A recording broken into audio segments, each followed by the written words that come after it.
15 nëntor 31 mars cilëson si periudhë sfiduese dimri për autoritetin rrugor. Ky i fundit në bashkëpunim me firmat e kontraktuara ka hartuar një plan të posaçëm masash për menaxhimin e situatave të mundshme gjatë sezonit të dimrit në akset malore të qarkut Shkodër. Qëllimi i këtij plani është të sigurohet qarkullimi pa ndërprerje dhe ndërhyrje menjëhershme në rast të rreshjeve të dëbores apo ngricave. Është hartu një program punit për të gjithë kontraktorët që administrohen nga ana jonë, ku të gjithë kanë paraqit stafin, përgjegjësin e tyre, mjetet dhe makineritë që kanë në dispozicion, si dhe sasinë e kryps që kanë të depozituar për masat që kanë marrë me fjalë për sezonin dimnor. Aktualisht ARSH rajoni Verior ka 12 kontrata që monitoron, ndërkohë që 2 akset më problematike, Qafthore dhe Vermosh, kanë kaluar në administrim të autoritetit rrugor shqiptar.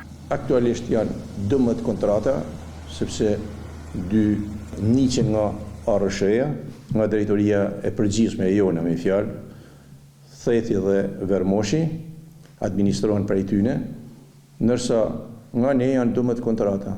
Aksi Qaflaç Komën është në rikonstruksion në sipër, për të cilën me fjalë përgjigjet firma kontraktore që ka në rikonstruksion, ndërsa ne na ka kena vetëm Qaf Mali Firs edhe Degzim Hadroj, që është nga rruga Fusharësit deri në Qaf Ben. Ky plan masash synon të garantojë siguri dhe lehtësinë e qarkullimit përgjatë gjithë periudhës së dimrit, veçanërisht në akset me lartësi të madhe dhe në zonat ku rreshtit janë më të dëndura.